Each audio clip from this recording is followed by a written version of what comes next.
Boa noite, pessoal, boa noite a todos. Mais uma vez, todos me ouvem bem?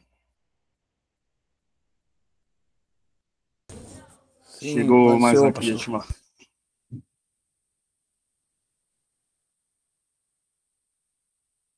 Pronto, maravilha, maravilha. Boa noite, meus irmãos, a paz do Senhor a todos. Para mim é uma alegria estar reunido com vocês mais uma vez, né?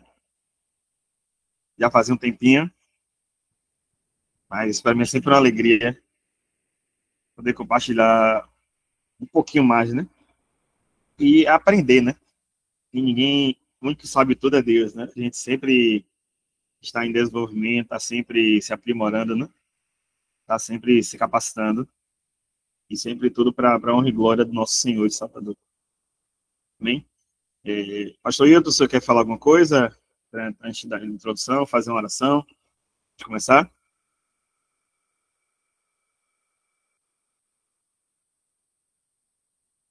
Pode abrir o microfone, pastor. Você quiser falar umas palavrinhas iniciais e fazer a oração para gente começar. Fica à vontade.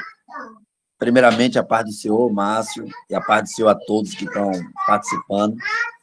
Fico muito grato por estar dando início hoje a uma capacitação, né, a um novo aprendizado, e nós queremos agradecer primeiramente a Deus, a sua vida, Márcio, por você se dedicar para trazer esse conhecimento para a gente, e a todos que vai estar entrando. Eu vou orar e passo para o Senhor dar início. Pai, em nome do teu filho amado Jesus Cristo, quero te pedir que o Senhor tome direção dessa capacitação, vida do teu servo Márcio, que vai estar sendo o canal para estar nos capacitando, nos preparando, nos ensinando. Que o Senhor, meu Deus, edifique a todos e que nós sejamos cada momento mais líderes de excelência. Que a gente venha romper, meu Pai, venha melhorar, venha servir ao Senhor melhor, em nome do Senhor Jesus. Amém. Agora é com o Senhor, Márcio. Glória a Deus. Você quer falar alguma coisa, meu pastor, antes de começar? Alguma introdução, algum comentário? Não, pode... na realidade, Márcio, eu abri esse curso de capacitação, né, foi uma visão que eu tive, né, não no ponto de vista, uma visão espiritual, mas uma visão do ministério. Não deixei só para os líderes, eu abri para toda a igreja, porque nós capacitamos os líderes presentes e preparamos os líderes futuros.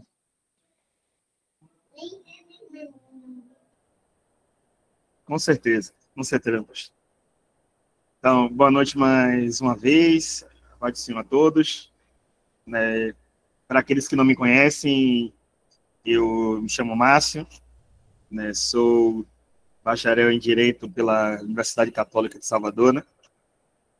Estou fazendo no momento licenciatura em Ciências da Religião pela Uniaselv, né? E um bacharel livre pelo Instituto de Teologia Nascido de Novo, né? E estou também fazendo uma pós-graduação em Ciência da Religião.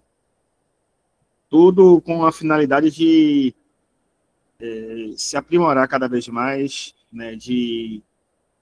Porque nós vivemos em um mundo complexo, né? Não é um mundo tão simples de se fazer uma leitura. E isso exige de nós uma capacitação cada vez maior, né? Eu sempre costumo dizer que nós tivemos recentemente, saiu esse ano o censo, né? Com os dados, né? Que informando que os evangélicos hoje são em torno de 26% da população, os católicos devem estar na faixa de torno de uns 50 e poucos por cento, mais ou menos por aí. Então, mas assim, a importância de uma capacitação como essa, porque essa mesma pesquisa do censo notou que nós, como evangélicos, nós somos o povo, infelizmente, menos letrado entre as religiões de grande porte no país, em relação a estudo, a qualificação, né? Porque é importante a gente deixar claro que no mundo que a gente vive, e na realidade, muitas vezes a gente vive num ambiente muitas vezes de cunho pentecostal, né? A gente tem uma tendência, muitas vezes, valorizar a questão do poder, do espírito, mas, às vezes, desprezar o conhecimento da palavra, né? O estudar a palavra. Claro que a gente sabe muito bem que, se não vier do alto, nada, não adianta a gente, se Deus não trazer a direção, aquele conteúdo também vai ser algo vazio. Mas perceba que, quando a gente vai trazer uma pregação, a gente está trazendo o conteúdo junto, tanto o que o Espírito nos dá, mas também aquilo que nós fomos estudar, aquilo que nós nos permitimos pesquisar, aquilo que nós nos permitimos nos aprimorar em relação ao conhecimento da palavra. Por isso que nós começávamos falando sobre as escrituras, a Bíblia. Alguns, o que eu falar, possivelmente alguns já sabem, mas é importante a gente sempre estar revisando, né? Os nossos conhecimentos, está sempre nos aprimorando, revisando o que a gente já sabe, porque isso vai ajudando a gente a fixar ainda mais o conteúdo, né? Então, é interessante notar, por exemplo, que no ano de 2016, a palavra do ano foi, no dicionário de Oxford, da Inglaterra, foi a palavra pós-verdade, né? A palavra pós-verdade, ela pode deixar claro que fatos objetivos, ela, muitas vezes, não são mais determinantes para a crença de uma determinada pessoa, né? Por exemplo, a gente pode entender em relação a uma vacina, vacinação, às vezes tem dados comprovados sobre a eficácia da vacina e sobre seus efeitos colaterais, né? E sobre a segurança de determinada vacina. Mas, mesmo assim, muitas vezes esse fato não é determinante para, muitas vezes, determinadas pessoas ignorarem a utilização daquela vacina. Todos nós não temos dúvida, por exemplo, da segurança da vacina da gripe, né? Que já é uma vacina consolidada, comprovada, estudada ao longo de décadas, para se garantir um mínimo de segurança e de eficácia, né? E por que a necessidade de estudar a Bíblia? Porque a gente vive em um mundo que tenta pregar uma verdade que é relativa. Todo mundo já deve ter ouvido aquela famosa frase: cada um tem a sua verdade. O que é verdade para você não é verdade para mim. O que é válido para você não é válido para mim. O que faz sentido para você pode não fazer sentido para mim. Só que, perceba a contradição dessas verdades relativas, é que eles acabam afirmando uma verdade absoluta. E que verdade absoluta é essa, no final das contas? É que cada um tem a sua própria verdade. Isso é uma verdade, para eles, é uma verdade absoluta, o que acaba contradizendo o sentido de cada um tem uma verdade relativa. E por que isso?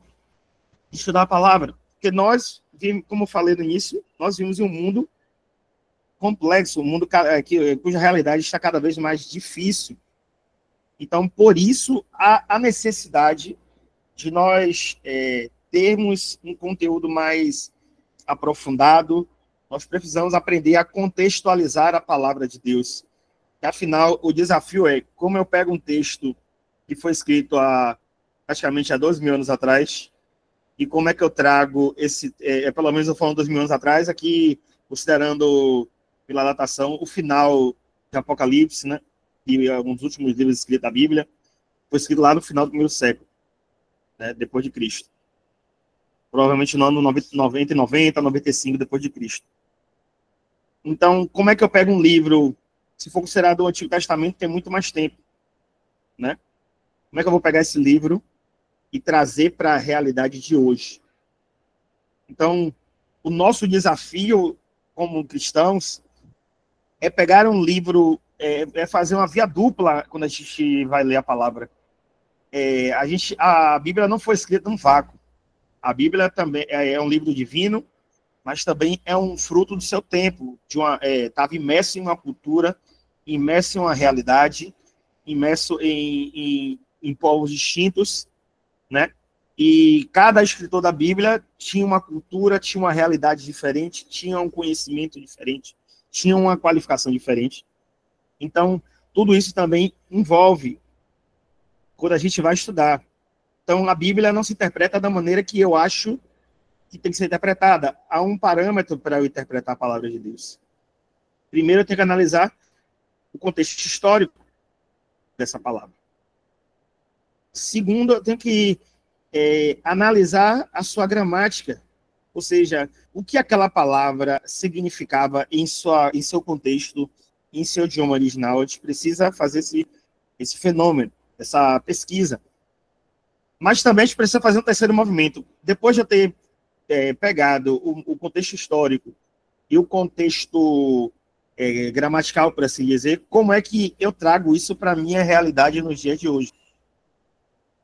Isso é uma contextualização, vamos por assim dizer, cultural, ou seja, como é que eu vou pegar um texto que foi imerso em uma cultura, como é que eu trago ele para que ele fale na minha cultura e na minha realidade dos dias de hoje.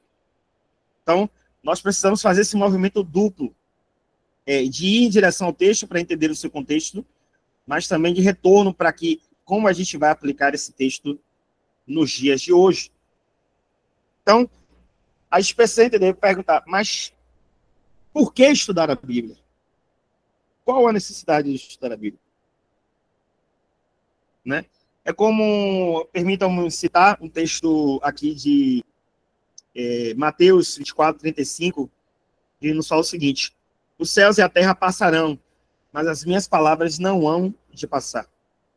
Isaías 40, versículo 8, seca-se a erva e caem-se as flores, porém a palavra do nosso Deus subsiste eternamente. Né? Aqui nós entendemos a importância da palavra. Né? E nisso reconhecer também que sobre a grandeza e a singularidade da Bíblia enquanto livro. Né? A gente precisa entender que a Bíblia é muito mais do que um livro, ela é a base, é o alicerce do conhecimento do nosso Criador, da criação e do nosso destino eterno. Basicamente, nós podemos entender que são pilares que nós vamos discutir ao longo dos próximos meses. Se a gente for analisar a Bíblia, os 4 grandes assuntos que a Bíblia trata é sobre a criação, sobre a queda, sobre a redenção e sobre a consumação, ou seja, sobre o final dos tempos. Né? A criação, nós entendemos o quê? Ali vemos em Gênesis 1 e 2, Deus criando o mundo e deixando bem claro que o mundo é perfeito, que Deus estava satisfeito com tudo que havia criado. Mas aí, nós entendemos em Gênesis 3 que o homem decidiu transgredir a lei de Deus, e comendo da árvore do conhecimento do bem e do mal. Por isso, a gente entende a condenação, a questão do pecado que veio ao mundo, o pecado que primeiro nos afastou de uma relação, de uma conexão com Deus, de fato, verdadeira. Um pecado que nos afastou do nosso próximo. Não à toa que praticamente no início da Bíblia nós já presenciamos o primeiro assassinato, Caim matando Abel.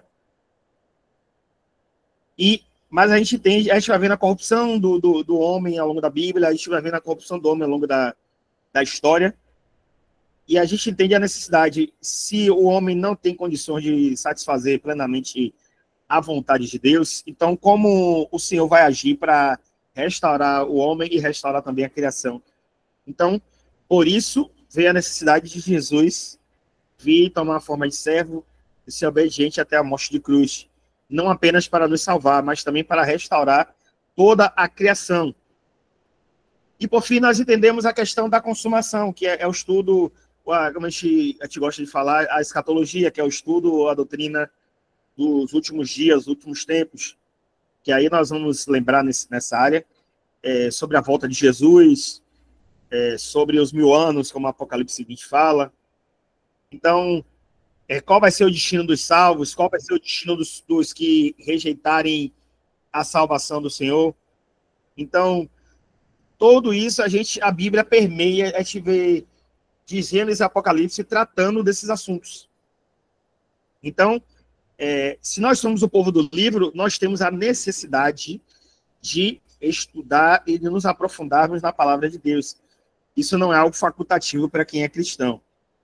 Isso é um mandamento, né? Quando o Senhor fala com o povo, com a nação de Israel em Deuteronômio 6, ele fala: ouça, Israel, né? O Senhor é o seu Deus, né? E o Senhor recomenda para que o povo guarde a palavra. A gente precisa lembrar que, em relação a dados estatísticos, eu gosto de trazer algumas curiosidades aqui para a gente lembrar. A Bíblia é um livro, é uma obra literária, se for analisar do ponto de vista literário, é um livro extraordinário, com a linguagem, com tipos de escrita totalmente distintas. A gente não tem um estilo único de escrita dos livros da Bíblia. Há os livros históricos, ao mesmo tempo aos livros da lei, aos livros proféticos, aos livros de sabedoria, aos livros apocalípticos, por assim dizer, aos evangelhos. Então, as cartas gerais, as epístolas particulares ou as cartas gerais pastorais, como, por exemplo, Tiago. Então, a gente precisa lembrar que, como a Bíblia fala, a Bíblia foi escrita por cerca de 40 autores diferentes. E com diversas profissões. Haviam reis, haviam pescadores, haviam profetas, haviam médicos, haviam pastores e uma série de outras profissões. Ela abrange um período de cerca de 1.500 anos, de 1.500 a 1.600 anos, por assim dizer. Ou seja, do século XV a.C. até o primeiro século depois de Cristo. Claro que há questões de datação, mas isso é uma discussão que não caberia aqui em uma aula de 1 hora e meia. A gente passaria um bom tempo aqui para discutir datação de Gênesis, de Deuteronômio, de Êxodo, de Levítico, de Números. Então, nós levaríamos um bom tempo para discutir sobre isso. Mas o consenso geral é nessa faixa em torno de 1.500 a 1.600 anos. A escrita da Bíblia. Ela foi redigida em 3 continentes, ou seja, na Ásia, na África e na Europa.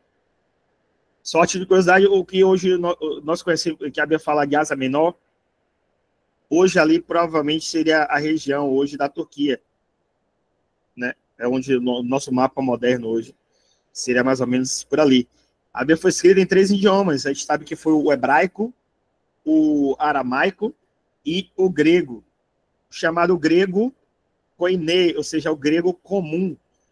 Porque lembrando que naquela época existiam 2 tipos de grego. O grego clássico, que era o grego mais rebuscado, que era um grego mais refinado. No dia de hoje seria a nossa norma culta da língua portuguesa. Aquele português mais refinado. Mas havia aquele grego koiné, ou seja, era o grego comum. Era aquela mistura, de certa forma, considerando aquela cultura de uma criação entre povos diversos para criar uma linguagem comum, principalmente para a questão comercial, por assim dizer. Para título de efeito, no Novo Testamento, o grego era a língua falada dentro do Império Romano de forma majoritária. Então, quem falava grego era a mesma coisa que hoje o inglês, né? Que a gente sabe muito bem que quem sabe falar inglês se vira em qualquer lugar do planeta, né? Em qualquer lugar do planeta você vai achar pelo menos uma pessoa ou 2 ali que vai falar o inglês e você consegue se virar naquele país, naquele idioma. Mas perceba que, apesar dessa variação de profissões, de culturas, de linguagens, mas ela apresenta um plano único e coeso em relação à salvação, à redenção do homem, né? Porque, como eu falei, nós vemos, como eu falei aqui, da criação, da queda, da redenção, da consumação. Tudo isso é um plano único de Deus. Perceba que a primeira promessa de Deus, ele traz no Éden, em Gênesis 3, Gênesis 3, versículo 15. Perdão. Quando fala que o Senhor que viria um descendente da mulher que esmagaria a cabeça da serpente. Alguns vão falar que esse versículo é o proto-evangelho, ou seja, um evangelho prévio, anterior. Porque a primeira promessa da Bíblia se encontra num ambiente de queda e de corrupção do homem. O homem, naquele momento de queda, de falha, ali Deus está dizendo que o plano dele não mudou, apesar da falha e da queda do homem. Ele continua sendo o mesmo. O plano do Senhor continua sendo o mesmo. Deus não foi pego de surpresa, né? Deus não foi surpreendido pela falha, pela queda do homem. Que, afinal, ele não seria onisciente se ele não soubesse de tudo. Se ele não tivesse todo o conhecimento. Então, a gente vai, ao longo dessa aula, e como o pastor Wilton já deve ter falado a vocês, a gente vai ter ao longo dos próximos meses, vai ter um encontro online e vai ter um presencial na igreja. Então, ao longo dessa aula e da próxima, nós vamos discutir, nos aprofundarmos em relação à palavra de Deus, né? O material eu já disponibilizei os slides, né? E já disponibilizei uma apostila para vocês também. Lembrando, a apostila tá em torno de 32 páginas. Aí você deve pensar que, poxa, 32 páginas é muita coisa. Mas acredite, não é. Só um dos livros que eu costumo pesquisar para esse assunto é E Deus Falou na Liga dos Homens, de Paulo On. Esse livro tem 400 páginas. Só um dos livros. Fora outros que a gente vai pesquisando ao longo do tempo, sites, notícias, né? Então, a gente vai passar esse panorama para a gente, quem já sabe, vai revisar. Quem não, por alguma questão ainda não sabe, vai aprender esses conceitos, né? Então, é importante a gente estar sempre revisando, trazendo novamente, relembrando esses conceitos que são realmente extremamente importantes e fundamentais para a gente. Então, a gente vai tratar nessa aula e na próxima sobre inspiração, sobre o que é canonização, sobre transmissão, sobre a unidade teológica da palavra de Deus. A primeira pergunta, a natureza da Bíblia. De fato, a Bíblia é a palavra de Deus? A gente precisa se perguntar, de fato é a palavra de Deus? Mas entenda que a Bíblia ela não é meramente um livro sobre Deus. Ela é a revelação especial de Deus para os homens, o que Deus diz sobre si mesmo, sua vontade e seus propósitos. Ou seja, aqui a gente precisa lembrar que há dois tipos de revelação na palavra. A teologia existe dois tipos de revelação. Existe a revelação geral, ou seja, a natureza, ela fala, ela revela, ela explica, ela diz quem é Deus. Salmo 19, versículo 1 diz, os céus proclamam a glória de Deus.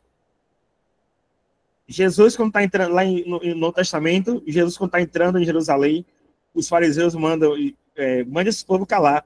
Jesus fala, se o povo se cala, as pedras clamam.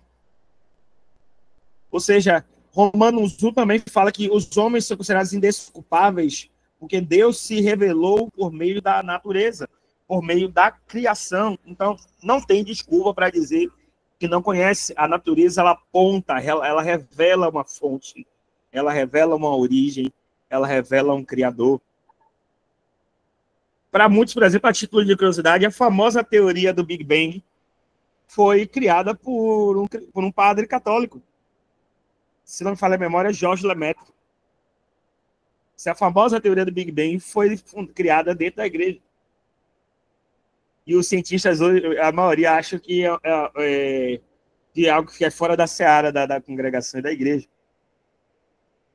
Mas perceba, a teoria, e muitos hoje, inclusive a ciência reconhece, por exemplo, como a teoria chamada teoria do design inteligente, que é a teoria que vai dizer que que vai deixar bem claro que a criação, que a natureza, tudo isso tem uma fonte, tem uma origem. É pouco provável de que tudo isso tenha sido obra do acaso. A natureza aponta para um criador, aponta para uma origem. Então, perceba que a Bíblia, em momento nenhum, vai... então, essa é a revelação geral da natureza. Mas o que a gente acabou de ler aqui é a revelação especial. Deus falando em meio da linguagem humana, adaptando-se à linguagem humana, para deixar bem claro a sua vontade, falar sobre ele mesmo, falar sobre a sua vontade, seus propósitos para o homem, para a criação e para todo, como o universo como um todo. Então, a Bíblia deixa bem claro isso, mas a gente deve pensar e refletir, mas, por acaso, como é que o conjunto de livros escritos por homens falíveis pode ser a palavra de um Deus perfeito?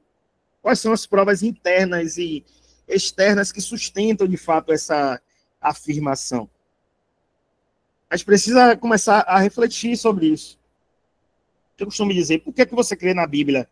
A Bíblia é a palavra de Deus, mas você tem como provar? Você tem como comprovar? Porque 1 Pedro 3,15 nos lembra que nós precisamos tratar e falar da razão da nossa fé. Nós precisamos esclarecer, nós precisamos ter certeza. Por que eu creio em Deus? Quem é Deus? Como é que eu explico a Trindade? Como é que eu explico que Deus subsiste em 3 pessoas? O Pai, o Filho e o Espírito, mas na verdade é um único Deus. Um único Deus que subsiste em 3 pessoas. Como é que eu vou explicar que o Pai é Deus, o Filho é Deus e o Espírito também é Deus? Então, percebe que apesar da palavra Trindade não estar escrita na Bíblia, mas ela é revelada em diversos pontos. A Bíblia mostra, uma passagem que eu sempre gosto de lembrar, é o batismo de Jesus. Perceba que Jesus está ali, vai se batizar, João batiza ele. Ali nós vimos o Espírito Santo se manifestando como uma pomba, e nós ouvimos a voz do Pai: eis aí o meu filho amado, em quem me comprazo, em quem eu tenho prazer, em quem eu tenho satisfação. Perceba que, como a Tiago acabou de falar aqui, a revelação a gente entende que é o ato de Deus de se desvelar, de se comunicar, de revelar a verdade sobre si mesmo, sobre seus propósitos. É a iniciativa divina de se fazer conhecido. Como eu falei, a revelação ela pode ser geral, como na criação, por exemplo, Romanos 1, versículo 20, ou ela pode ser especial, direta e proposicional, como nas Escrituras. A palavra inspiração vem do grego chamado theophinestos. Theo, Deus, finestos, sopro. Então, theophinestos é o sopro de Deus, como 2 Timóteo 3,16 fala, toda a palavra foi inspirada por Deus. Então, Paulo dizendo em 2 Timóteo que toda a escritura, toda a palavra foi soprada por Deus, mas perceba que não foi um ditado mecânico. Aqui a gente precisa distinguir, diferenciar em relação à psicografia que os espíritas falam, né, que como uma determinada entidade, um determinado espírito vem até o médium e vai lá e ele escreve literalmente palavra por palavra que aquele espírito está direcionando a ele a falar, a fazer. Mas perceba que não se trata disso. Mas veja que a revelação, a inspiração que Deus utilizou a cultura, a capacidade, a vida, e conduziu a vida de cada um dos escritores de tal ponto, de tal forma, de tal maneira, que as palavras de cada um deles eram palavras direcionadas pelo próprio Deus. Deus conduziu tudo de forma perfeita. Então, Deus guardou os escritores de erros e de falsidade, inspirando eles a registrar com perfeita precisão a sua palavra inspirada, ou seja, soprada por ele. Então, o processo aqui, de fato, que ele é orgânico, onde a personalidade de autor ela não é anulada, ela não é suprimida, mas ela é elevada e utilizada por Deus para os seus propósitos perfeitos. Perceba que nisso a gente consegue entender a questão, por exemplo, da iluminação de Deus. É no sentido que o Espírito Santo, ele capacita, no caso aqui, o entendimento humano para compreender, para aplicar e para obedecer a palavra de Deus. Então, a gente entende que a iluminação aqui é algo essencial, é necessário para que a revelação e a inspiração elas se tornem eficazes na vida de nós, enquanto povo de Deus. Amém, meus irmãos? Tá tudo bem? Tô indo... Agora a gente vai achando o ritmo. Tá claro para vocês? Tá entendendo? Estão entendendo bem? Né? Então, maravilha. Né? Se eu estiver indo um pouco rápido, sinalizem. Né? Nós vamos nos adequando, nos ajustando. Então, os feedbacks que estou recebendo aqui, estou vendo sinaizinhos. Então, maravilha. Então, perceba que a gente vai tratar também aqui sobre a inspiração plenária e verbal, a profundidade e a autoridade da Bíblia. Então, aqui nós entendemos, né? Irmã Jussara, quer falar? Pode ficar à vontade. Levantou a mãozinha.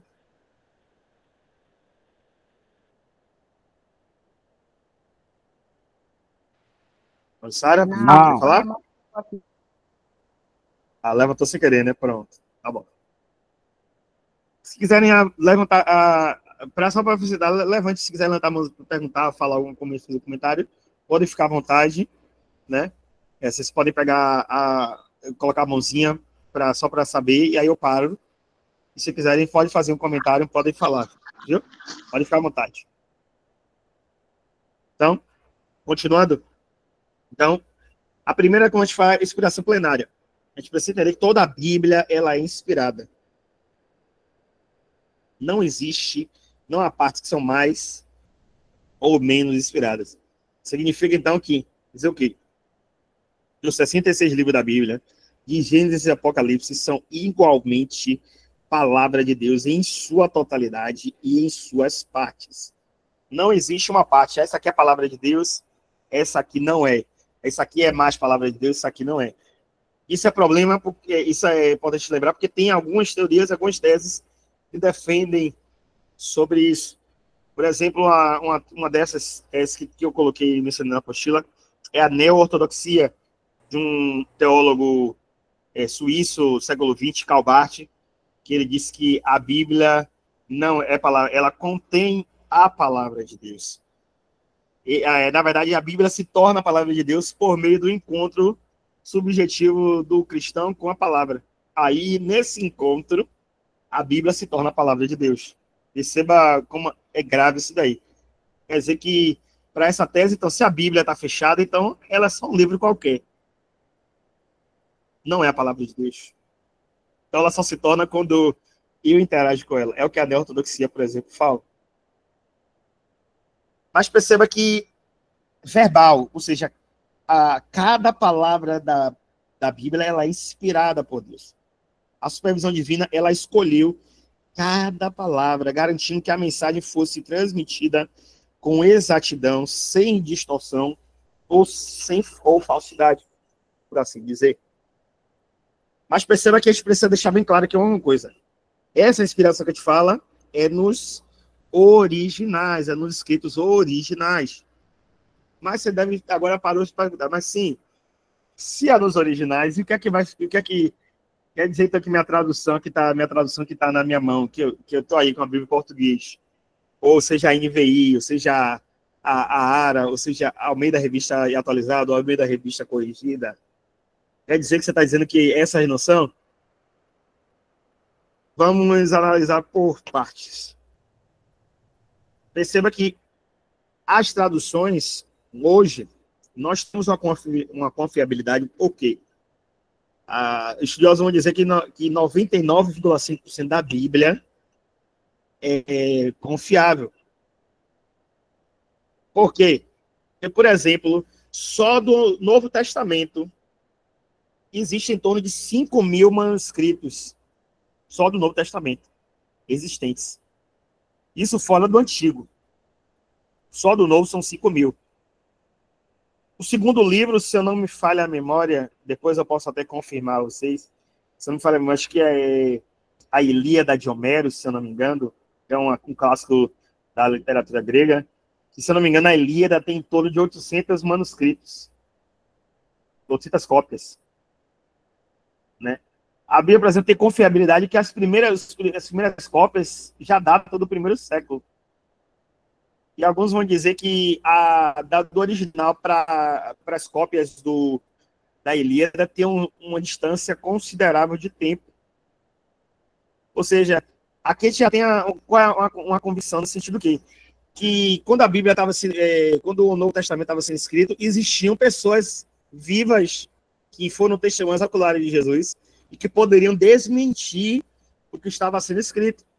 Então, isso a gente já vê um meio de confiança. Mas aqui, evidências bíblicas, a título de curiosidade para os irmãos. É bom te trazer sobre isso na Bíblia. Só a inspiração total e verbal de Deus. No Antigo Testamento, por exemplo, há mais de 400 expressões dizendo assim diz o Senhor. Ou veio a minha palavra do Senhor. Ou então o profeta dizendo que o Senhor levou ele em visão para mostrar algo. Ou seja, em vários momentos, assim diz o Senhor, veio a minha palavra do Senhor.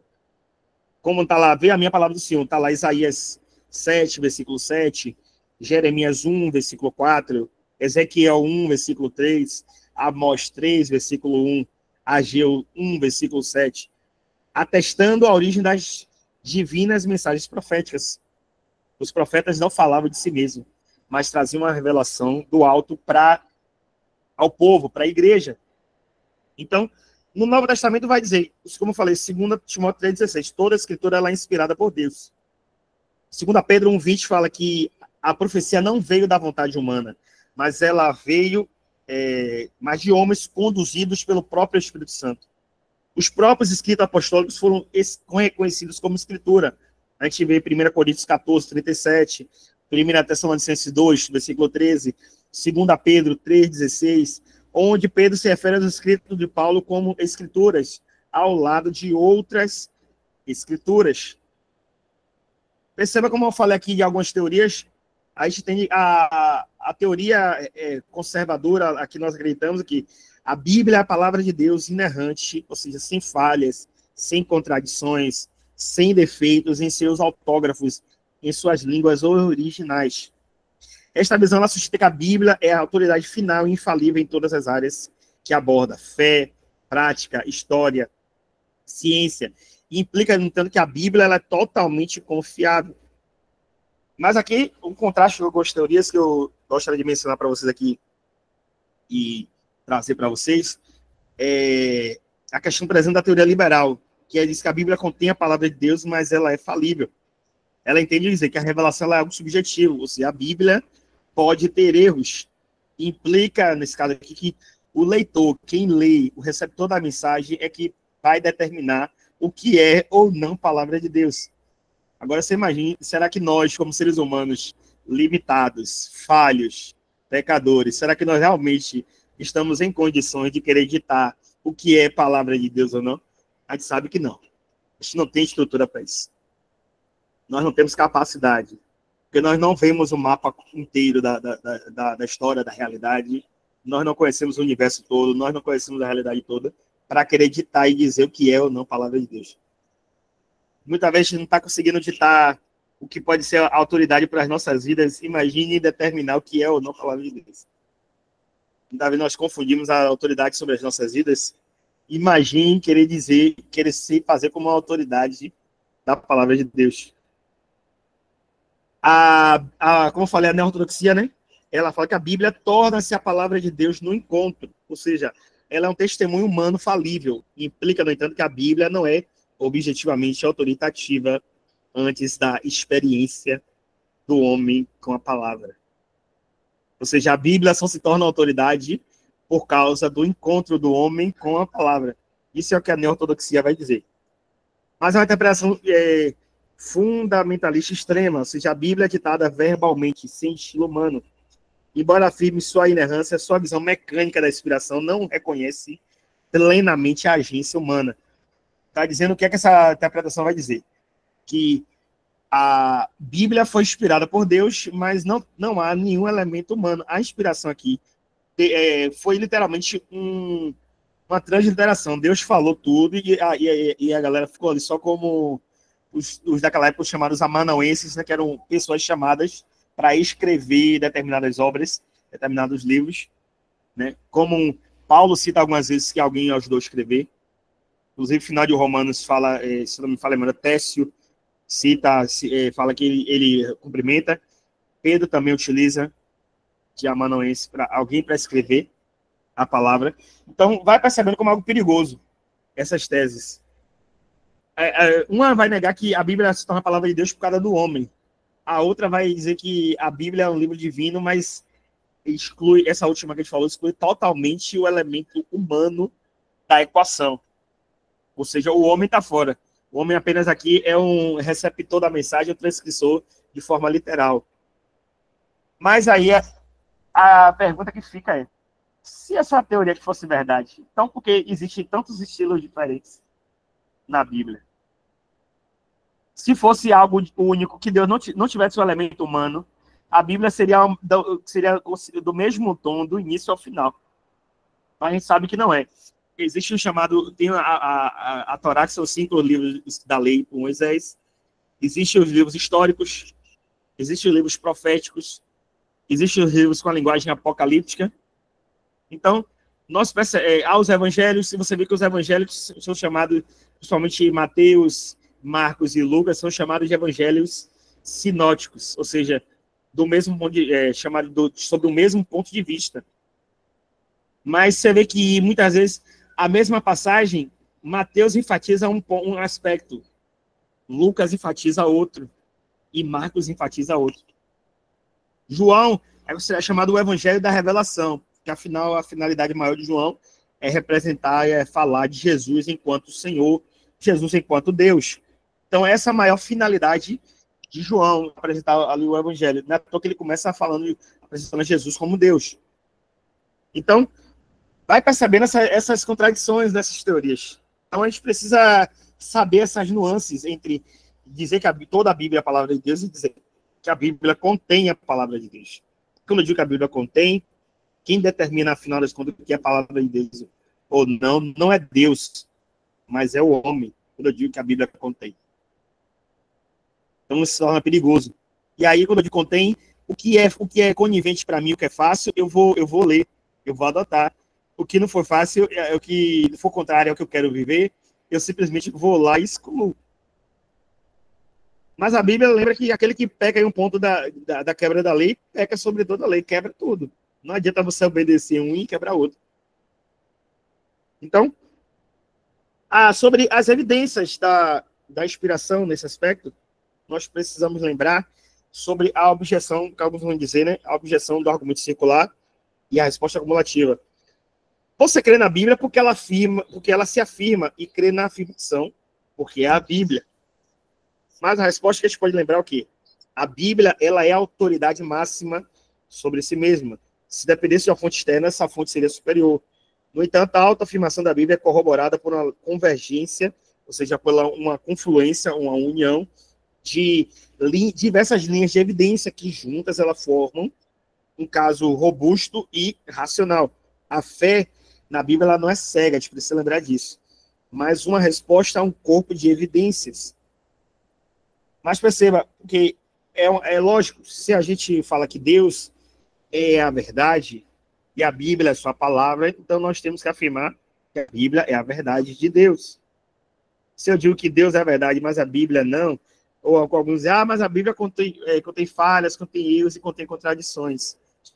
Mas a Bíblia foi um livro que foi escrito há mais de 1.500 anos, como é que você vai me dizer, há mais de 3.000 anos, 2.000 anos, 3.000 anos, como é que você vai me dizer que isso aqui é verdade? Como é que você me confirma que isso aqui é... Como é que você me confirma que não adulteraram a Bíblia? Mas a Bíblia foi adulterada. A gente já deve ter ouvido muito essa conversa. Não existe livro mais pesquisado, estudado e analisado do que a Bíblia. Não tem outro. Inclusive, um teólogo estrangeiro, ele está fazendo o quê? Ele está digitalizando os manuscritos mais antigos para disponibilizar na internet de forma gratuita, para que quem quiser vá lá conferir para ver se foi adulterado ou não. A Bíblia, ela fala por si mesma, né? Tem evidências arqueológicas sobre a Bíblia. Até um dia desse, diziam, Davi foi uma figura mitológica. Até que encontraram em Israel uma pedra com um trecho escrito Beit Davi, ou seja, casa de Davi. Ou seja, a Bíblia vai se mostrando, e cada vez que vão escavando, vão revelando evidências, elementos sobre isso.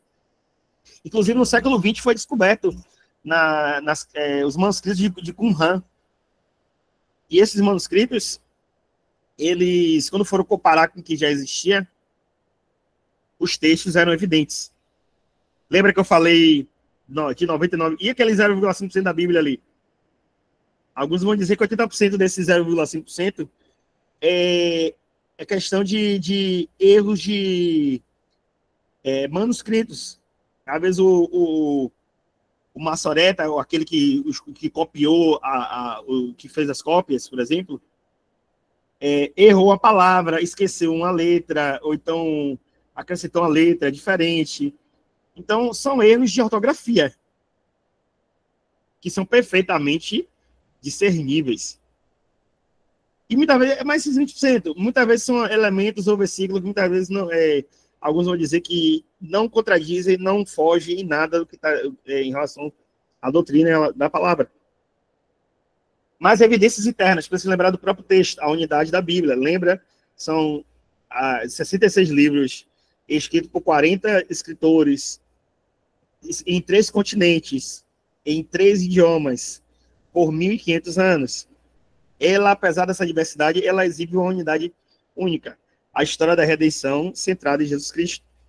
A narrativa de um problema, o pecado, e uma solução, o Salvador, une suas páginas de Gênesis a Apocalipse. Essa coerência, ela é estatisticamente improvável sem uma mentalidade organizadora superior. Perceba o poder transformador da palavra. Hebreus 4:12 vai dizer: a palavra de Deus, ela é viva e eficaz, ela é mais cortante que qualquer espada de 2 gumes. Sua capacidade de converter descrentes, de edificar crentes, resultando em profundas e duradouras transformações de milhões de pessoas ao longo da história. Ela atesta sua origem divina. Como é que você explica, por exemplo, um homem que foi um traficante de drogas? E ele tem sua vida totalmente transformada e hoje está trabalhando como homem de bem. Na igreja onde pela misericórdia, eu sigo como diácono, um dos obreiros da congregação, por exemplo, ele foi um traficante de drogas. Né? E muitas pessoas, infelizmente, foi uma pessoa que fez muita maldade, prejudicou muitas pessoas, muita gente, mas foi alcançado pela palavra de Deus. Um homem que carregava um fuzil e matava e mandava matar, hoje está pregando a palavra e dizendo que Deus salva, que Deus cura, que Deus liberta. E esse irmão hoje está trabalhando honestamente. Deus abriu as portas para ele, ele tem um emprego honesto, mantém sua casa de forma honesta. A esposa dele, que era envolvida, se converteu também. E hoje ela também trabalha de forma honesta, tem um emprego honesto. Então, de forma honesta, eles hoje mantêm a casa deles. Como é que você explica uma pessoa que era traficante de drogas e hoje está subindo e descendo com a Bíblia debaixo do braço? Como é que uma pessoa que fez tanto mal hoje está totalmente transformada? E quando você para conversar com ele, você não acredita. E o meu irmão, não acredita que você foi isso, não. Meu. Pense num cara tranquilo. Pense em uma pessoa mansa, tranquila, da paz. Eu digo, meu irmão, não dá para acreditar que você era isso, não. Ele contando o testemunho dele, eu fiquei assim abismado. Meu irmão, essa pessoa aí não parece que foi você, não. Quem é que vai explicar um negócio desse? Como é que você explica um alcoólatra que tem sua vida restaurada, com casamento destruído, o casamento restaurado, os filhos que não queriam conta começam a andar com ele, começam a amá-lo novamente, começam a respeitá-lo, e ele começa a amar e a cuidar dos filhos, a família é restaurada. Quantos casamentos a gente não sabe que foram restaurados, estavam destruídos e foram restaurados pelo poder que há na palavra de Deus. Então, quantos homens que viviam uma vida de prostituição hoje são fiéis às suas esposas? Hoje são homens honrados, que cuidam e zelam das suas casas.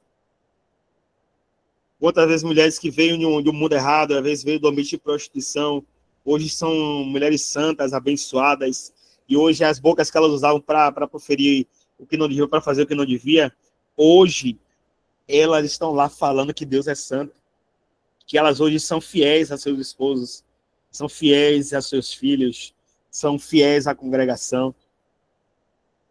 Como é que você explica uma questão dessa? Não tem como. Isso é evidência suficiente, o poder que é o transformador da palavra. Vidas sendo transformadas. Como é que você explica um homem adúltero que hoje é fiel à sua esposa? Você explica um homem que traía a sua esposa à torta e à direita, hoje se mantém íntegro e fiel e amando a sua esposa e cuidando dela. Quer dizer, um cara que não valorizava os pais, que não valorizava os seus filhos, que virava as costas, hoje cuida, ama e zela pelos seus filhos. Você explica um usuário de drogas, que é hoje é meu amigo íntimo, meu amigo pessoal. Ele foi traficante, o cara foi usuário de crack. Tem sido o cara que fez coisa à torta e à direita, de ruim. Você sabe o que esse irmão está fazendo hoje? Hoje ele está trabalhando ali na Cracolândia, no comércio. Está resgatando vidas entregues às drogas. Tem sido o canal de Deus para trazer pessoas de volta aos caminhos do Senhor. Inclusive, um dos que está ajudando ele hoje, ele encontrou na rua, há mais ou menos há um ano e pouquinho atrás, um ano e meio atrás, um ano e meio mais ou menos. Ele encontrou o cara na rua, o cara pediu para ir para o centro, ele levou, ajudou, o cara se libertou das drogas, se converteu, e hoje está ajudando ele a fazer a mesma coisa que fizeram com ele lá atrás. Está resgatando vidas. Inclusive, amanhã eles estão indo ajudar uma mulher que pediu socorro com sua filha no meio da rua. Tá lá em Isidoro. Ele vai ajudar essa irmã para poder tirar seus documentos, sua identidade. Que na rua sabe que a pessoa perde tudo, né? Ele vai pegar ela lá, pegar a documentação e vai trazer de volta para o centro. Né? A pessoa escolheu, buscou se libertar. Quer que você explica isso? Esse amigo meu, o cara que era prostituto, o cara que era usuário de crack, traficante, um cara que foi assaltante, ladrão. Hoje o cara, se você parar com ele hoje, você não acredita que ele fez tudo isso, não. Então, como é que você explica isso daí? De onde é que veio tudo isso? Perceba. E as nossas vidas são exemplo. Cada um aqui tem um histórico, tem um passado. Muitas vezes, muitos passados têm um passado problemático, passado difícil. Né? Às vezes, um preso às drogas, um preso ao álcool, preso à prostituição, muitas vezes a abusos, a abandonos. E hoje você vê a transformação. Então, você vê, as vidas de cada um de vocês é evidência disso. De quão transformador é a palavra de Deus. Porque mentiroso, hoje fala a verdade. Quem era desonesto, hoje vive em honestidade. Quem era ladrão, hoje se vê na rua, devolve. Vocês entendem a dimensão disso? E perceba, é o testemunho do Espírito Santo. O Espírito Santo que inspirou a palavra, ele também confirma ela no coração do crente, gerando, então, uma convicção interna de sua verdade e de sua autoridade. Esse testemunho interno ele é subjetivo, mas ele é essencial à fé cristã. Mas vamos lá. Aí, mas eu não acredito em nada disso. Tudo bem, você quer prova? Então vamos lá. Evidências externas, ou seja, fora da Bíblia. Historicidade da Bíblia. A arqueologia tem cada vez mais confirmado a historicidade de muitos dos relatos bíblicos. Por exemplo, hoje ninguém tem dúvida, né? Sem dúvida hoje em dia na academia, por exemplo, de Jesus, claro que alguns vão questionar a divindade de Jesus. Mas perceba, a figura histórica, o Jesus histórico, o homem Jesus Cristo, hoje a história e a arqueologia não questiona mais. E por quê? Uma evidência externa. Todo mundo aqui, é uma pergunta óbvia. Você vai morrer por algo que é mentira? Você vai morrer por algo que você sabe que é mentira? Sabe que não. Ninguém aqui morreria por uma mentira. Então, o que é que explica irmãos nossos do primeiro século? Eles eram mortos, eles eram colocados em tochas. Eles eram chamados de tochas vivas. Colocavam eles em uma pilastra, cercavam ele, besuntavam colocavam de betume, né? era de cima até embaixo, e esses irmãos pegavam a tocha e encostavam, e esses irmãos eram queimados vivos. Você morreria queimado vivo por uma mentira? Não. Né? E muitas vezes me entristece como muitas vezes não valorizam a palavra. Ela veio até nós com sangue de muitos mártires. A história da igreja é uma história de sangue. Muitas mortes. Muitos irmãos brutalmente assassinados por crer na palavra de Deus. Então, a gente percebe essas evidências. Há diversos instrumentos arqueológicos descobertas. Um desses exemplos é, por exemplo, o cilindro de Ciro. Ele corrobora o relato de Ciro, o rei da Pérsia, permitindo que os exilados retornassem à sua terra. Está lá no texto de Esdras, capítulo 1, versículo 1 a 4. O Theodan Stele, ou seja, o século 9 a.C., contém a frase Casa de Davi, a primeira evidência extrabíblica do rei Davi. Papiro Highlands, o P52, de 125 depois de Cristo, o fragmento mais antigo do Novo Testamento de João 18, datado de poucas décadas após a escrita original, demonstrando a rápida circulação em cópia. A confiabilidade em questões terrenas históricas fortalece a confiança em questões espirituais, como Jesus indicou, João 13, versículo 12.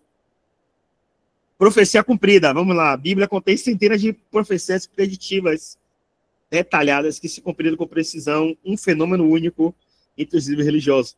A queda de Tiro, Ezequiel 26, versículo 3 a 14, previu a destruição de Tiro por muitas nações, a raspagem de suas pedras e a transformação em um local para rede de pesca. Isso foi cumprido em estágios por Nabucodonosor e mais tarde por Alexandre o Grande, que usou os escombros da cidade continental para construir uma ponte até a ilha. A queda da Babilônia, Isaías 13, versículo 19 a 22. Jeremias 51, versículo 37 a 43. Predisseram que a Babilônia seria desolada e nunca mais habitada, o que se cumpriu. O rei Ciro, Isaías 44, 28 e 45, 1 a 4, nomearam Ciro como conquistador da Babilônia e libertador dos judeus, cerca de 150 anos aproximadamente antes do seu nascimento.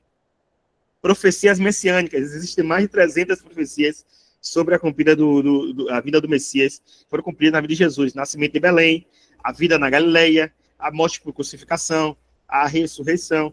Ou seja, Isaías 9 fala sobre o príncipe da paz.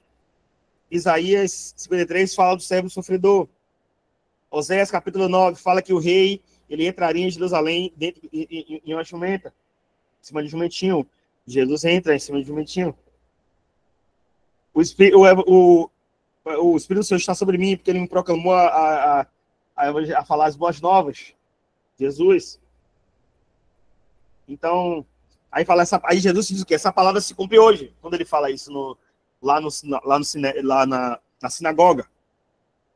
Mas vamos lá. Indestrutibilidade da Bíblia.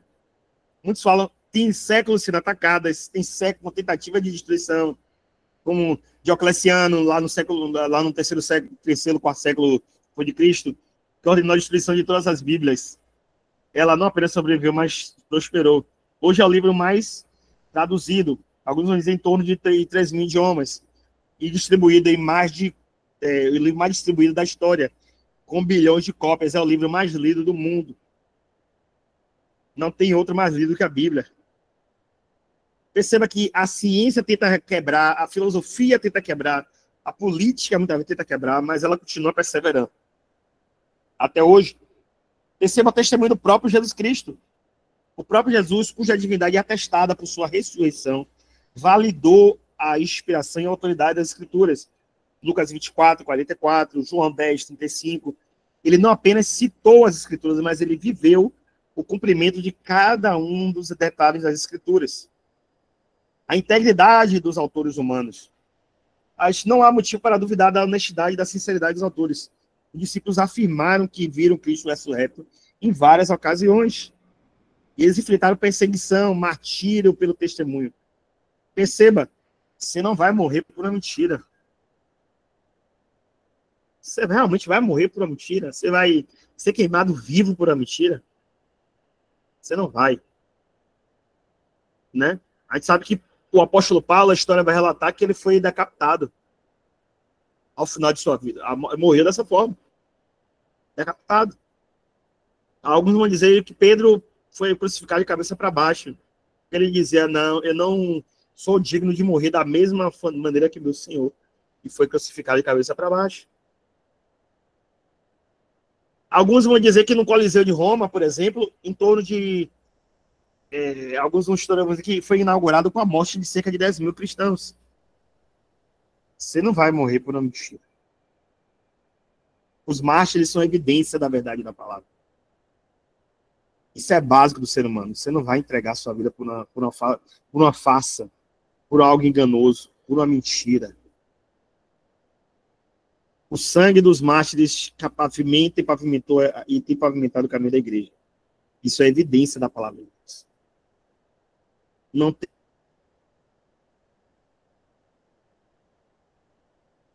tem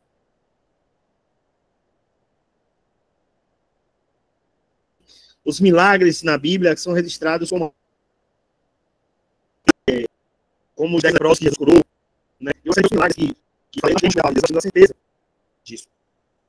Mas a gente falou aqui, a gente tem falado bastante, a gente entendeu sobre a gente falou sobre a inspiração, sobre algumas evidências, alguns elementos. Lembre que tem muito mais detalhes do que eu estou trazendo aqui, de forma bem sucinta e bem resumida, né? Para a gente ter um panorama e uma noção. Mas perceba, a gente tratou assim, o nosso próximo ponto é sobre a canonização das escrituras. Mas te deve se perguntar, mas o que é de fato um cânon? Perceba que o cânon é a lista de livros que são reconhecidos como divinamente inspirados e, portanto, autoritativos, têm autoridade para a fé e para a prática. Ou seja, entenda, descoberta, não determinação. A igreja não criou o cânon, mas ela reconheceu os livros que já possuem autoridade divina inerente. Um livro é canônico porque é inspirado por Deus, e não o contrário.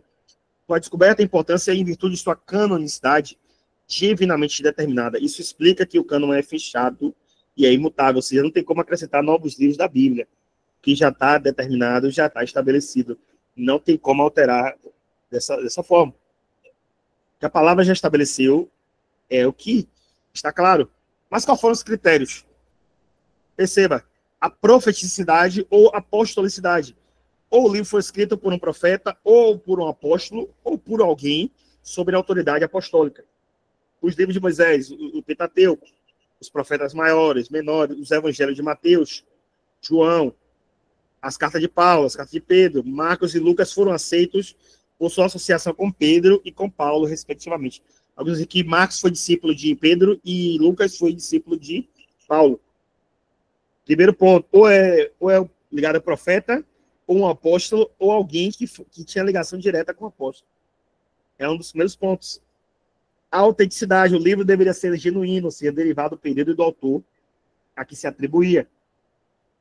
Dinamismo, ou seja, poder de Deus. O livro canônico deveria manifestar o poder de Deus para transformar vidas, edificar e evangelizar. Se a mensagem do livro não produzisse um objetivo anunciado ou não tivesse poder, isso indicaria que Deus provavelmente não estava na mensagem, naquele livro. Aceitação e consistência, ou seja, o livro deveria ter sido aceito e usado pelo povo de Deus ao longo da sua história, e o seu ensino deveria ser consistente com a verdade já revelada. Ou seja, na expressão em latim, chama de regula fidei, ou seja, a regra de fé. Vai percebendo aqui. Autenticidade, apostolicidade e profeticidade. Dinamismo, poder de Deus. Aceitação, ou seja, é uma assim chamada de aceitação universal, né? Então, vai percebendo que os livros foram reconhecidos pela igreja ao longo do tempo. Perceba que a composição, aqui a gente vai ver uma questão que o Novo Testamento, o Antigo Testamento tem, a nossa Bíblia tem 39 livros. Claro que a gente sabe que, por exemplo, a Bíblia Católica tem acréscimo de alguns livros. Aí vai depender da tradução dela, né? A Bíblia no Antigo Testamento, a Bíblia Católica no Antigo Testamento tem alguns livros a mais, né? Que não são considerados como livros inspirados, canônicos, né? A gente chama de livros apócrifos, ou que estão à partes, separados, que não foram enquadrados. Por quê? Porque tem ensinos dentro desses livros que contradizem a Bíblia como um todo. Então, por isso foram afastados. Mas, só que o cânon hebraico era contado diferente. Alguns vão dizer que, dependendo da contagem, há 24 ou 22 livros. Porque, por exemplo, 1 Samuel e 2 Samuel era um livro só. Os 12 profetas menores, como Miqueias, Naum, Malaquias, Zacarias, alguns vão dizer que esses livros eram agrupados em um único rolo, ou seja, era um livro só. Né? Alguns dizem Primeira Crônica, Segunda Crônica, era um livro só. Esdras e Neemias eram um livro só. Então, tem essas distinções. Mas o reconhecimento histórico, a gente vai entender que o cânon ele já estava muito bem estabelecido na época de Jesus. Provavelmente a Bíblia que Jesus leu já era uma tradução. Alguns vão dizer que era a Septuaginta, que era a tradução da Bíblia hebraica para o grego daquela época. Né? Inclusive, Flávio José foi um historiador que viveu no primeiro século. Ele atestou um cânon de 22 livros. Jesus endossou esse cânon em Lucas 24, 44, quando ele menciona a lei de Moisés nos profetas e nos salmos. Alguns vão dizer que o concílio de Jâmia, que foi lá nos anos 90, depois de Cristo. Embora o termo não tenha criado o cânon, foi um concílio rabínico que confirmou e fechou o cânon hebraico em resposta a desafios externos. O Novo Testamento sabe que são 27 livros. Né? Em torno do século II, alguns vão dizer que depois de Cristo, a ampla maioria dos livros do Antigo Testamento, do Novo Testamento, já eram aceitas. O cânon completo foi devidamente formalizado já no ano de 367 depois de Cristo e confirmado no Concílio como de Hipona em 393 e o de Cartago em 397 depois de Cristo, refletindo um consenso que já existia naquela época. Isso é só afirmando. Perceba, a igreja não criou o cânon, ela só reconheceu por meio de critérios objetivos e claros da palavra de Deus. Aqui a gente consegue entender, por exemplo, e aqui a gente vai tratar sobre os apócrifos ou os pseudo-epígrafos, livros que não entenderam esses critérios que a gente acabou de falar mais cedo. A gente vai ver aqui Tobias, Judite, Sabedoria de Salomão, Eclesiástico, 1ª e 2ª Macabeus, que são incluídos em algumas bíblias católicas e ortodoxas, mas são rejeitadas por nós, por falta de evidência de autoria profética ou apostólica e por conter erros históricos ou erros doutrinários. Os pseudoefígrafos, que exemplo, o livro de Moisés, de Enoque, a Assunção de Moisés, escritos são falsamente atribuídos a figuras bíblicas, mas geralmente com conteúdo muito fantasioso ou herético. Né? Mas percebe, vai começar a analisar, começar a refletir. E essa jornada do livro no dia de hoje? Perceba que, por exemplo, a jornada do texto da nossa origem até a nossa Bíblia, a gente vai ver que os escritos originais já não existem mais no dia de hoje. A perda dos autógrafos, alguns vão dizer que é vista como algo providencial para evitar uma idolatria do objeto físico. Perceba que eu até concordo com essa tese, que o bastão que Moisés colocou com a cobra para que o povo, quando olhasse, não morresse pelo veneno das cobras, o povo começou a adorar aquele objeto. Né? Começou a adorar o objeto. Então, eu até concordo. Lembre-se que a Bíblia foi escrita em hebraico, principalmente com livros como Gênesis e Salmos, aramaico, porque parte de Esdras e de Daniel foram escritos em aramaico. Por exemplo, Esdras, capítulo 4, versículo 8, até o capítulo 6, no seu versículo 18. Daniel, do capítulo 2, versículo 4, até o capítulo 7, no seu versículo 28, aproximadamente. Isso é o que alguns estudiosos vão dizer. Perceba que foi escrito também no grego koiné. Era a língua comum do Império do Romano naquela época. Era o nosso inglês no dia de hoje. E qual foram esses materiais? Alguns vão falar de papiros, que eram feitos de juncos, menos duráveis. Óstracos, que eram fragmentos de cerâmica, que eram mais baratos do que os pergaminhos, por exemplo. Né? E eram materiais mais baratos que o povo escrevia e acharam um pedaço de cerâmica com textos da Bíblia em vários sítios arqueológicos ao longo da nação de Israel, por exemplo. Peles de pergaminho, que eram peles de animais, ou seja, eram feitos de cordeiro, entre outros animais, por exemplo, que eram mais duráveis, só que, no entanto, eram mais caros. Ou seja, nem todo mundo tinha condições. Ter um livro naquela época era caríssimo. Só os ricos poderiam ter acesso. Os que eram mais humildes, ou eles usavam papiro, ou os óstragos que eram mais baratos. A transmissão manuscrita. Perceba que os escribas, eles copiaram textos com extremo cuidado, especialmente os maçoretas. A partir do século VI depois de Cristo, eles desenvolveram um sistema de vocalização para preservar o texto. Para os irmãos devem saber, mas é importante lembrar que o hebraico, originalmente falando, não existiam vogais. Mas aí, para sinalizar o som de uma vogal, os maçoretas, por exemplo, começaram a sinalizar pequenos pontos acima dos escritos originais, em cima das letras, para sinalizar um som, uma vocalização de um som, de uma vogal, para sinalizar uma vogal, né? Tanto que a palavra Jeová, por exemplo, a título de curiosidade, é fruto de um processo desse, do tetragrama Yahvé, e a juntou com a palavra com Adonai, que quer dizer Senhor, né? Juntou o tetragrama com as vogais da Adonai, nós temos o que nós chamamos de Yahvé ou Jeová. Então, perceba que veio desse dado. Mas aqui a gente vai falar novamente de estatística.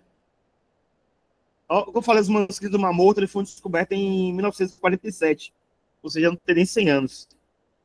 E esses manuscritos datam de até, por exemplo, 250 depois de Cristo, fornecendo cópias que são mais de mil anos mais antigas que os manuscritos maçoréticos que eram conhecidos.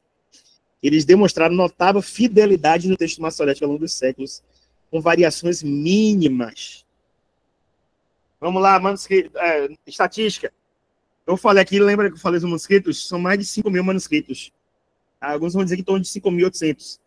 Papiros, unciais, minúsculos, além de mais de 10.000 manuscritos latinos e milhares em outras línguas, o síriaco, o copta, o armênio.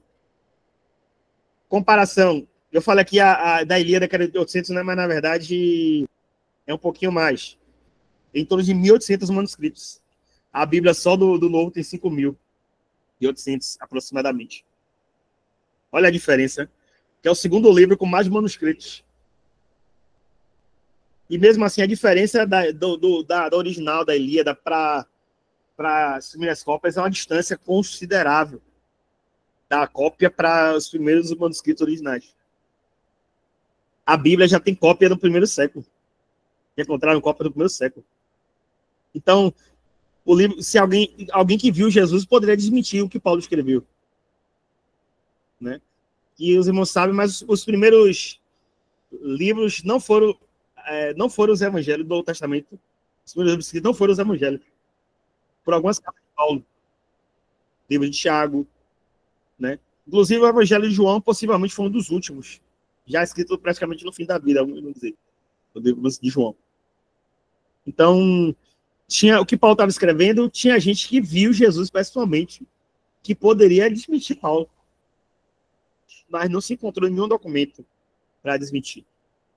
Então, a gente dá uma segurança, porque os meus manuscritos estavam muito próximos dos acontecimentos originais do Novo Testamento, por exemplo.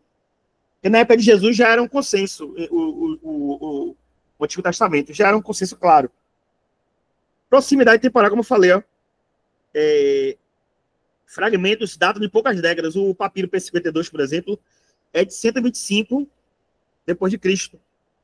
Então, for considerar que João foi escrito ali no final dos anos 90 da primeiro século, então perceba que o manuscrito aqui está 35 anos depois. Ou seja, quem viu João escrevendo poderia desmentir, porque ainda tinha gente viva nesse período. Mas aí a crítica textual vai dizer que a ciência de reconstrução de confiança, que é o procedimento, por exemplo, que é esse processo aqui que vai tratar das nossas Bíblias, né?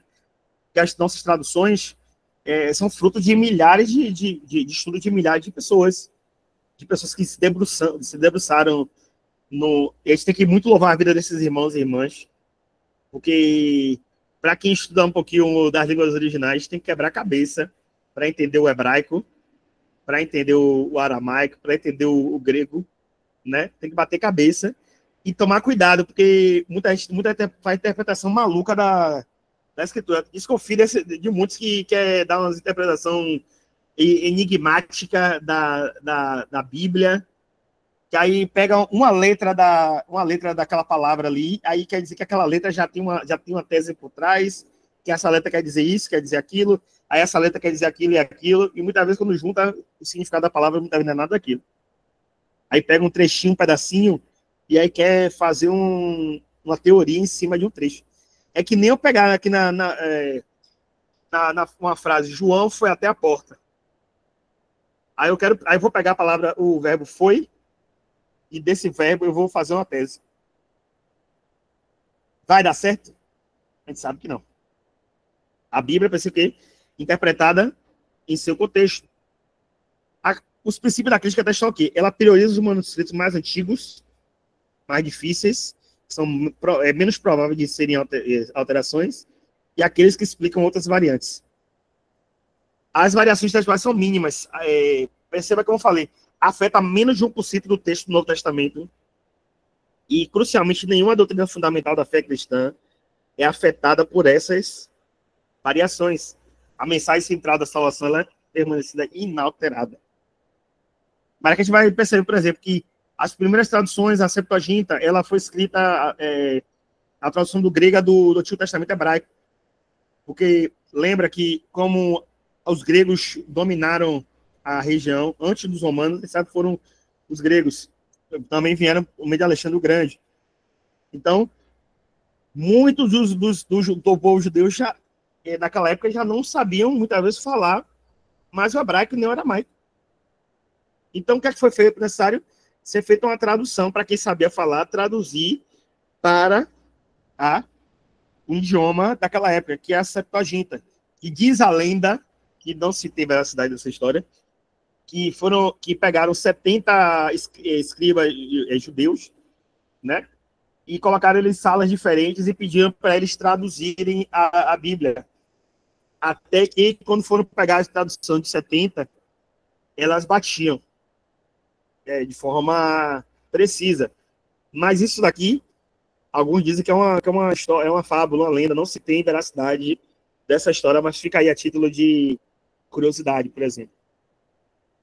Há versões mais latinas, a Vetus Latina, que foi do latim antigo, que ela já foi todo do século IV, do século V depois de Cristo, e que se tornou a Bíblia padrão do Ocidente por mais de 1000 anos. Ou seja, a Bíblia só foi tornar os idiomas originais só na época da Reforma Protestante, lá no todo do século XVI em diante, século XV, século XVI em diante, por aí. E aí, na Reforma Protestante, um dos lemas da Reforma foi o retorno, chama de ad fontes, ou seja, o retorno às fontes, às origens. A Bíblia foi escrita em idioma, no hebraico, no aramaico e no grego. Então, para se conhecer melhor a Bíblia, a gente tem que buscar onde? Tem que voltar para as origens, para as línguas originais. Não se confiar simplesmente em uma tradução. Filosofia de tradução. Lembra que as Bíblias têm duas formas de tradução. Tem a chamada equivalência formal. Ela busca traduzir o quê? A Bíblia palavra por palavra.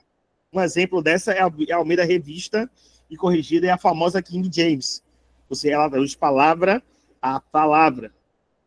Existe a chamada equivalência dinâmica. Ela já, em vez de priorizar palavra por palavra, ela prioriza o sentido e a fluidez na língua alvo, ou seja, na língua que dá da tradução. Um exemplo dessa é a nova versão internacional, a NVI. E alguns vão enquadrar também a nova tradução da linguagem de hoje, a NTLH. Eu já colocaria a NTLH como uma paráfrase. Não é nenhuma equivalência dinâmica. Porque você vê que tem muitos textos dela que são bem diferentes dos originais, por exemplo. Eles têm essas distinções. Mas, inerrância dos originais versus as traduções. Lembra que eu falei, a inspiração, a inerrância é no original. Lembra que traduções podem conter falhas e conter erros. Porque muitas vezes a tradução, o corpo de tradutores, quando tem um texto de difícil tradução, eles voltam e a maioria decide. Mas quando tem uma variação, eles colocam muitas vezes na nota de rodapé, ou determinado trecho, ou assim, ou dessa forma, para trazer uma variação na tradução. Então, as originais. Mas lembra, mas a gente pode confiar no que a gente está abrindo a Bíblia para ler? Pode, porque, como eu falei, 99,5% do texto tem como comprovar a sua veracidade pelos manuscritos. Ah, se a Bíblia fala, mas a Bíblia foi adulterada. Aí, meu amigo, tem 5.800 manuscritos do Novo Testamento. E pesquise, estude as línguas originais, veja por si só se é mentira. Algum sabe da história, Augusto Cury, que é o escritor brasileiro mais lido do planeta, foi pesquisar sobre analisar Jesus do ponto de vista psicológico. Ele, como ateu, acabou se convertendo. Nesse processo de pesquisa, se converteu, se tornou crente. Aí te imagine, um ateu foi querer estudar a Bíblia para querer questionar a Bíblia. Nesse processo, ele se tornou crente. Que coisa, não? Ele não vou duvidar, vou questionar a Bíblia. Ele acabou vindo pro time da gente. Olha que coisa. Né? Um repórter americano da mesma forma. Se não me engano, acho que é Josh McDonald, se não me engano dele. Foi investigar, se converteu também. Foi querer investigar para refutar a Bíblia, virou crente. Olha que coisa. Né? Perceba que aqui a gente vê a fidelidade da transmissão, ou seja, a abundância de manuscritos que confirmam e atestam a veracidade da Bíblia. E para nós encerrarmos, nós já tratamos do nosso último ponto, que é sobre a unidade teológica da Bíblia. Lembra, a Bíblia não é uma coleção de histórias aleatórias, mas é uma grande narrativa. Ou seja, criação, queda, redenção e consumação. O homem foi... A criação, Deus criou perfeito. O homem resolveu quebrar a lei. O pecado veio. Cristo veio para salvar e resgatar o homem. E Cristo veio em breve para restaurar não só o homem a sua origem, mas toda a criação a sua fonte, a sua origem. Ou seja, a Bíblia... E o clímax da Bíblia é o próprio Jesus. Jesus é o centro teológico da toda a Bíblia. O Antigo Testamento é o evangelho prometido, ou seja, sombras, tipos, profecias que apontam para Jesus. Ou seja, o sacrifício de cordeiro aponta para Jesus. Lembra, João 1,29 fala: eis aí o cordeiro de Deus que tira o pecado do mundo. Ou seja, lembrando, remetendo ao sistema sacrificial do Antigo Testamento. Perceba que o sacerdócio levítico aponta para Jesus. E Jesus é o sumo sacerdote. A realeza de Davi aponta para quem? Para Jesus, o rei eterno, o rei prometido da linhagem de Davi, que reinará para todo sempre. Já o Novo Testamento é o chamado o quê? É o evangelho cumprido, a realidade em Cristo. João 5,39. Vocês estudam as escrituras, são elas mesmas que testificam de mim. Lucas 24:44. Jesus explicou aos discípulos que era necessário que se cumprisse tudo que estava escrito a meu respeito na lei de Moisés, nos profetas e nos salmos. O reino de Deus como estrutura temática abrangente. Lembra, o reino de Deus, ela serve como uma estrutura temática que unifica todos os temas, desde a criação, Deus como rei sobre a criação, até a nova criação, o reino eterno de Deus.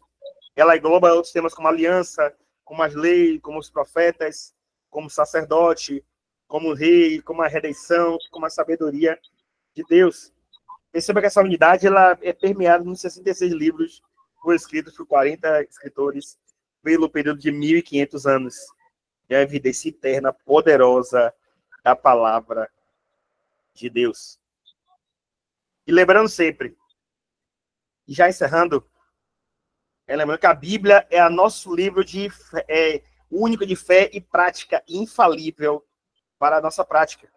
É dispensável para ensinar, para repreender, para corrigir, para educar na justiça, como 2 Timóteo 3, 16, 17 fala. Equipando o crente para a obra. É a voz de Deus para nós, ela é completa, ela é suficiente, ela é autoritativa. Ou seja, eu creio que o Senhor fala por meio dos profetas. Mas lembre de uma coisa, os profetas, Deus jamais vai profetizar algo contrário à sua palavra. Deus não vai se contradizer. Então a Bíblia é a nossa baliza, é o nosso limite, é a nossa base. Deus não vai para o contrário à palavra. E por isso que a gente é um chamado para nós. Voltemos às escrituras do Senhor. Que a nossa vida ela continue sendo pautada e sendo transformada pelo poder que há na palavra de Deus. Meus irmãos, eu estava aqui com a minha pequena colinha aqui, que sabe que é muito assunto. E para a gente ser bem sucinto, a gente precisa trazer o mínimo para não sair também divagando com muita coisa. Que é muito detalhe da Bíblia, né? Então, meus irmãos, eu aqui encerro a nossa primeira aula, né? Como nós chamamos, como até seria até agora 9h30, né? Encerro essa aula. Se quiser, tem alguns minutinhos ainda, quiserem fazer algum comentário ou quiserem falar alguma coisa, podem ficar à vontade. Se não, eu trago em primeiro lugar, agradecer a Deus, né? E agradecer a cada um de vocês pela oportunidade e pela confiança, né? E passo a palavra ao nosso pastor Wilton para fazer as considerações finais aí e fazer a oração de encerramento. Amém? Amém, amém. Eu vou fazer um comentário e se alguém quiser fazer alguma pergunta, Márcio, está aberto para a gente encerrar. O que me chamou muita atenção, Márcio, é ver uma pessoa que é formada na área de direito gastar 1h30 provando e defendendo a veracidade das escrituras. Não estou falando de uma pessoa que não entenda do assunto, é uma pessoa que trabalha na área para poder defender, para provar. Isso é muito edificante. Essa matéria tinha que estar na sua responsabilidade mesmo, Márcio. Pela a sua formação acadêmica, um advogado provando e defendendo. Glória a Deus pela sua vida. Eu adquiri muito conhecimento hoje. Eu sei que teve coisas que eu já sabia, teve coisas novas que foi colocado, e eu saio daqui hoje edificado por continuar com a minha grande certeza que a Bíblia é a palavra de Deus. Alguém queria fazer alguma pergunta, Márcio? É só tirar o microfone, abrir o microfone, e se quiser fazer uma pergunta concernente ao que foi falado, tem 3 minutos para a gente encerrar essa aula.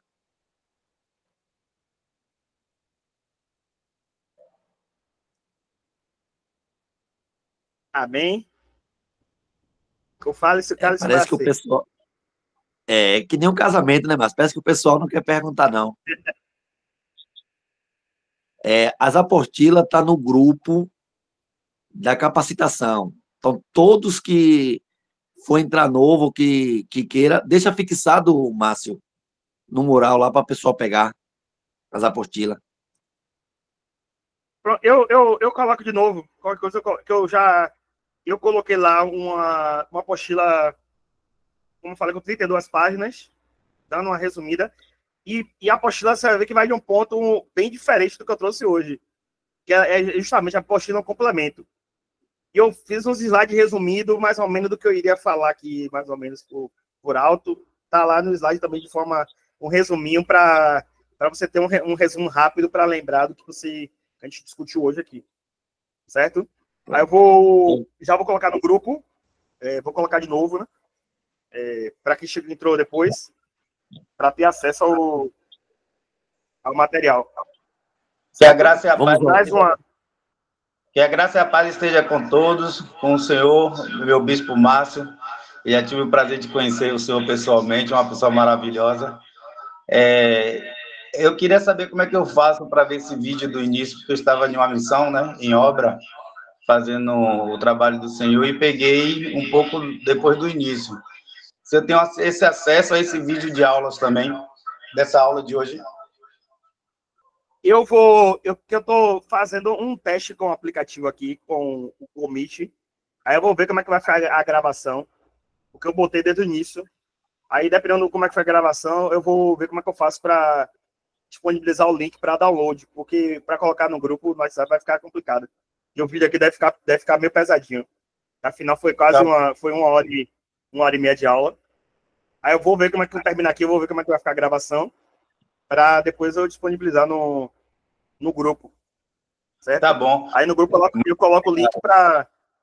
Aí para quem entrou depois, eu já coloquei novamente aí no grupo uma mini apostila do assunto e um slidezinho bem resumido sobre alguns pontos do que eu falei. Um complementa o outro. Do senhor também, viu? Hã? Divulga o Instagram do senhor também, para a gente estar acompanhando o seu trabalho. Eu tenho o meu Instagram como advogado. Mas, deixa eu lembrar aqui, que eu de cabeça não gravei. Pode ir no grupo. Eu boto lá no grupo. Quem quiser lá, pede, que é tanta coisa na cabeça. A gente não grava tudo. Não tem isso. Obrigado, né? Aí, o meu Instagram é @Márcio_Neves @ADV, que é o meu Instagram profissional. E eu ainda tá meio paradinho, mas eu vou começar a movimentar. E eu tenho também um Instagram sobre direito religioso, @Direito Religioso em Foco. Eu também vou voltar novamente a movimentar, que é tanta coisa para fazer ao mesmo tempo que a gente vai dar conta de tudo, é complicado, né? Mas, de qualquer forma, eu estou à disposição, meu contato está lá no grupo, né? Claro que eu vou pedir um pouquinho de paciência quando alguém me perguntar, porque eu recebo muitas mensagens todo dia, e às vezes nem sempre eu consigo responder na hora, certo? Um pouco de paciência que eu vou tentar responder o mais rápido, breve possível. Amém? Amém. Aí, eu vou orar para encerrar e agradeço, Márcio. Pai, em nome do teu filho amado Jesus Cristo, queremos agradecer por esse conhecimento que foi liberado, Pai. O teu servo, ele trouxe, Senhor, conhecimentos eternos para nossas vidas. Que a gente não se conforme só com essa aula, mas que haja um desejo profundo de querer conhecer mais da sua escritura, ao ponto da gente querer ler a tua escritura, de querer analisar, de querer gastar horas, gastar tempo com a tua Bíblia, meu Pai, lendo e buscando o que o Senhor quer falar conosco através da sua escritura. Abençoa a vida do teu servo, de todos que vieram para se capacitar. Continua crescendo o desejo, meu Pai, de nós querer viver uma vida diante das tuas escrituras, em nome de Jesus. E todos que crê, diz, está encerrado. Amém. Por esse momento. Boa noite a todos. Deus abençoe. E nosso próximo encontro agora vai ser presencial. Só já avisando de antemão, né? Vai ser no último dia 27, no último domingo do mês, né? Pela manhã. Lá mesmo no Ministério. 9 horas da manhã. A gente vai continuar o assunto. 9 da manhã. Vai ser de 9 da manhã até dia. A gente vai desdobrar e lá, pessoalmente, a gente vai ter mais tempo, né, para perguntar, para o debate. Hoje foi mais teórico, mais introdutório, mas na próxima aula eu vou querer a participação de vocês. Né? Então, leiam, tragam suas dúvidas, suas contribuições, né, para te fazer uma aula dinâmica, né? Porque também fica... para mim, eu gosto de ter essa interação, esse diálogo, né? Para não ficar só o monólogo, eu aqui falando sozinho por 1 hora e pouca. Certo? Lá também interage, eu trago suas dúvidas e suas dificuldades, que a gente vai aprender junto. O que eu souber, eu respondo. Na hora que eu não souber, eu vou pesquisar para trazer o mais breve possível a resposta. Amém? Aí o senhor passa uma prova no final, professor. Aí todo mundo vai sair correndo. Que lá onde eu congrego, o povo já corre. Mas a prova tá difícil, eu digo, rapaz, eu facilitando a prova, a vida do povo da reclama. Amém. Amém. Tchau, tchau, meu povo. Deus abençoe tchau, a todos. Paz. Amém. E até a próxima.